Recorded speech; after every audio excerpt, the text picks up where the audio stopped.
It's lovely to be here in Northern Ireland. This is not my first time here. I was a student in St Andrews, and that's the first time I got to meet. Oh, wonderful! I got a fellow graduate here. It's the first time I met lots of people from Northern Ireland who were over in St Andrews and made lots of friends there. And so it's lovely to be back 20 years after I visited the last time. But as you know, I spend most of my time in London because I'm on the London Assembly. And when I was in London, of course, one of the most famous things I'd done, you might have seen the video, is I asked Sadiq Khan, who's the Mayor of London, to take the EU flag outside City Hall in London, which shouldn't be there. There's an EU flag here as well. That should be taken down too. If I was tall enough, I'd take it down myself. But there you go. But I will keep asking people to do that. And I was outside Parliament a few weeks ago getting my photograph taken for the campaign. And when I got there, there was a protest of EU people outside Parliament too, waving big EU flags. And when because I was having my photograph taken, I had something in my pocket that I don't normally have, which is a big Union Jack. And so I took it out, held it up, and stood in front of the EU protesters. I wish I had it here today. It's one there. They got a bit annoyed when I did that, and they told me to go away. They said, "We were here first. You can't hold your Union Jack up outside Parliament." I said, "Of course I can. It's my flag. It's my country. I can hold it up where I want, especially outside my Parliament." The photographer then said to them, "Look, why don't you just give up? You've lost. The British people have spoken. We've won the referendum. We're coming out of the EU. Be happy. Everything's going to be fantastic." And of course it is, because there's incredible inward investment into the UK and Northern Ireland as well, and things are going very well. But they said back with absolute sincerity, "No, we're going to keep you in. It's not over till it's over." And there's people every week coming out now, Tony Blair, Chuka Umunna, Philip Hammond, on the Conservative side, trying to keep us in the EU, trying to take away the freedom that we've won. And I know you voted for Brexit here, and many people want that in Northern Ireland too. So we've got to keep Brexit at the top of our agenda as UKIP. We must make sure it happens. And the problems that these bureaucrats are trying to throw up using the Irish border is absolutely deplorable. They call me deplorable, but they're the ones that are deplorable. And we need to stand up and say, you are not going to make this an issue. We're coming out. We voted for it. We will have our freedom. That's got to be number one. But of course, we've also got to look at what kind of party we're going to be after Brexit and what kind of country we're going to create after Brexit. Because we will come out. I don't want a transition agreement of 3 or 5 years, as the parties are trying to get to happen now, the legacy parties, Labour and Conservative. But we need to put clear blue water between us and the other parties in Westminster.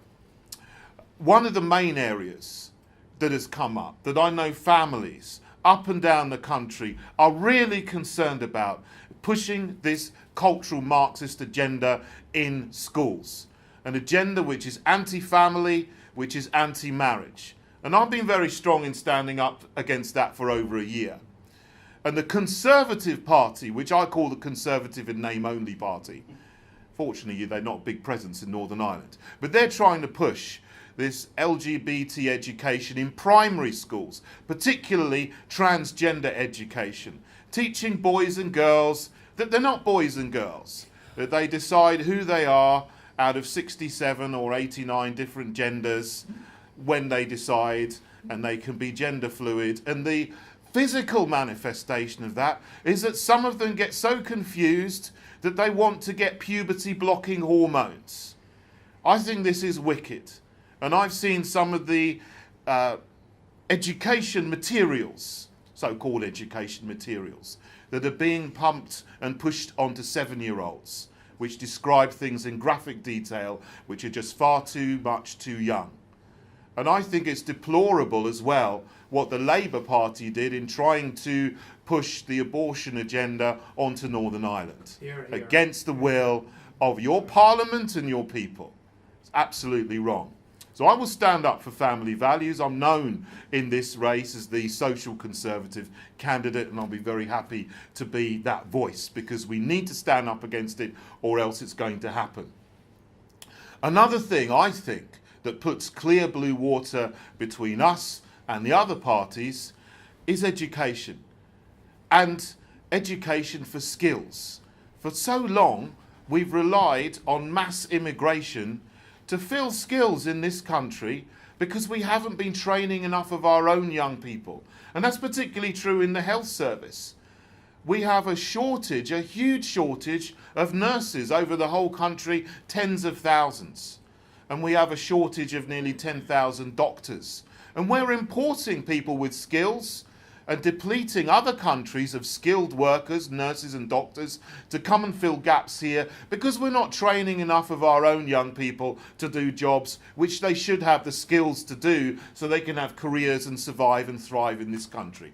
This is a whole huge issue where education, immigration, healthcare are all linked together.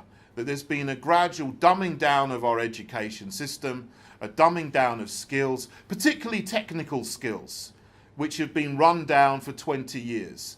And our policies are the best. We want grammar schools and technical schools in every area. I know Northern Ireland is a bit different because you have a full grammar school system here, but we will protect that to make sure that the other parties don't get their grubby little hands on it and try to dissolve that and put in the comprehensive system that we have in England. So that's guaranteed with me as leader that will continue to be our UKIP policy. Another thing is fiscal and financial responsibility. And I think that puts clear blue water between us and the other parties as well. There's so much waste of taxpayers' money in every area. I mean, in England we talk about HS2, that's not so relevant here. But I took a trip up to Whiteabbey yesterday on the train, and I see that there's a railway line, which used to be 2 lines, which has been replaced with EU money. They've done it up, and they've just built a single track railway, which is absolute madness. Who on earth thought of doing that, spending huge amounts of money, which they say is theirs, which actually comes from the British taxpayers anyway, goes to Brussels, comes back to us, and then they do these silly things with our money, and that means you don't have a proper railway track where you need 2 tracks and there's no thinking about the future. So these are things that are just madness. There's the overseas development budget, of course, and we talk about that. Yes, we still need to give money to disaster emergency relief, and I think people want us to do that.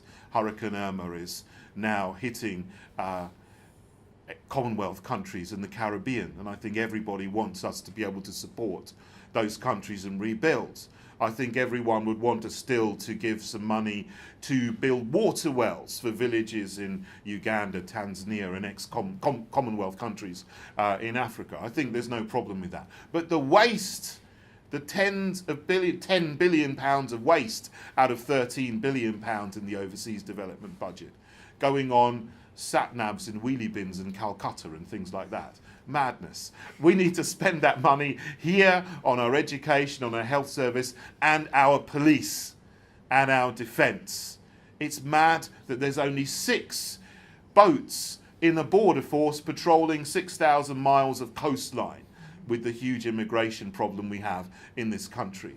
And we're running a huge deficit, and we have been for 30 or 40 years. That's got to stop. Because if we keep on running a deficit as a country, there will be hyperinflation.